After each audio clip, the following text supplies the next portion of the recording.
আগামী ৯ আগস্ট চট্টগ্রাম সফরের অংশ হিসেবে ফটিকছড়িতে আসছেন মাননীয় প্রধানমন্ত্রী। সফরকালে তিনি হেফাজতে ইসলাম বাংলাদেশের আমির আল্লামা মুহিবুল্লাহ বাবুনগরীর সঙ্গে সৌজন্য সাক্ষাৎ করবেন। একই দিনে আল জামিয়াতুল ইসলামিয়া বাবুনগর মাদ্রাসায় হেফাজতের 50 জন সিনিয়র নেতার সঙ্গেও তার একটি বিশেষ সাক্ষাৎ ও মতবিনিময় সভা অনুষ্ঠানের কথা জানিয়েছেন হেফাজত। আমাদের ফটিকছড়িতে একটা মহিলা কলেজ নাই, এত বড় একটা উপজেলা, মাত্র একটি সরকারি কলেজ। আমাদের কয়েকটা সরকারি কলেজ করতে হবে, তরুণদের জন্য শিক্ষার ব্যবস্থাটা করতে হবে। ফটিকছড়ির গ্যাস আছে, প্রচুর গ্যাস ফটিকছড়িতে। ফটিকছড়ির গ্যাসগুলো ফটিকছড়িবাসীকে দিতে হবে।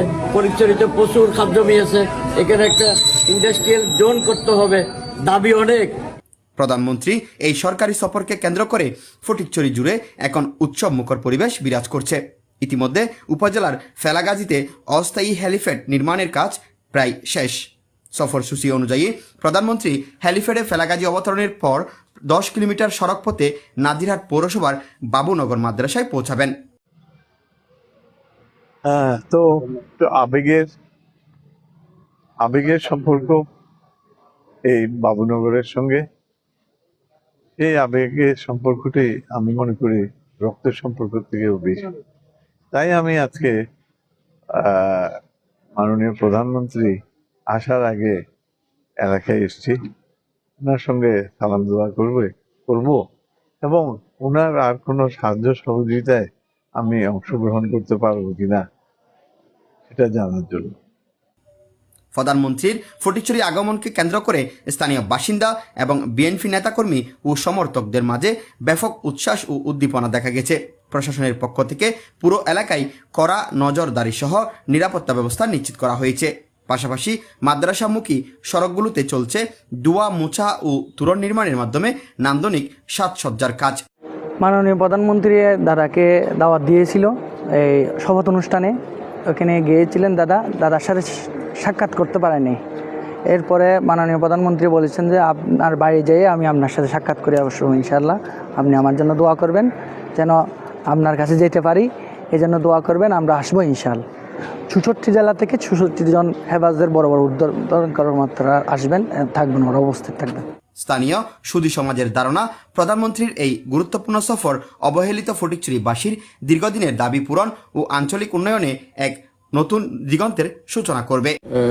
নাজিরহাট থেকে রামগড় পর্যন্ত ট্রেনের রাস্তা, ট্রেন যোগাযোগের ব্যবস্থা এবং আমাদের যে নাজিরহাট হসপিটাল আছে, ওইখানে আমাদের এই হসপিটালটার একবারে খারগাছড়ি দিঘিনালয় তুলে পর্বত অঞ্চলের সমস্ত রোগীর জায়গা হলো এই হসপিটালে। এটা সংকুলন হচ্ছে না, আর বিভিন্ন রকমের সমস্যা, এখানে অনেক রোগী ফতে মৃত্যুবরণ করে। সেজন্য এগুলো আমাদের সম্পর্কে আরও 500 বেড লোকজনের চিকিৎসা একসাথে করতে পারে, সেরকম আরও বড় ধরনের সংস্কার। এদিকে প্রধানমন্ত্রী তারেক রহমান ফটিকছড়িতে আগমন উপলক্ষে বিভিন্ন জায়গায় আনন্দ মিছিল ও সমাবেশ অনুষ্ঠিত হয়েছে। শুক্রবার 7 আগস্ট বিকেলে বুসপুর ইউনিয়ন বিএনপি এবং সাধারণ জনসাধারণের ব্যানারে আনন্দ মিছিল ও সমাবেশ অনুষ্ঠিত হয়। মিছিলটি কাজিরহাট বাজারের প্রধান সড়ক প্রদক্ষিণ শেষে এক সংক্ষিপ্ত সভায় মিলিত হয়।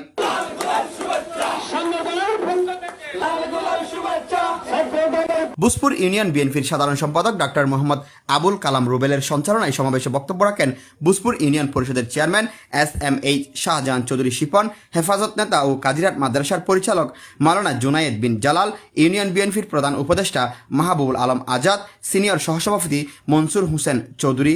সমাবেশে স্থানীয় বিভিন্ন স্তরের নেতাকর্মী, সামাজিক ও ব্যবসায়ী সংগঠন নেতৃবৃন্দ এবং সর্বস্তরের সাধারণ জনগণ যোগ দেন। ফটিকছড়িতে আমরা বিদ্যুতের ক্ষেত্রে আমরা বেশি সমস্যা, আমাদের এখানে যে শিল্প আছে, যে চা শিল্প আছে, রাবার শিল্প আছে, কিন্তু আমরা বিদ্যুতের ক্ষেত্রে অনেকটা পিছিয়ে। যেমন আমাদের পাশের উপজেলা হাটাজারে এবং রাজধানী থেকে আমাদের ধার নিয়ে চলতে হয়।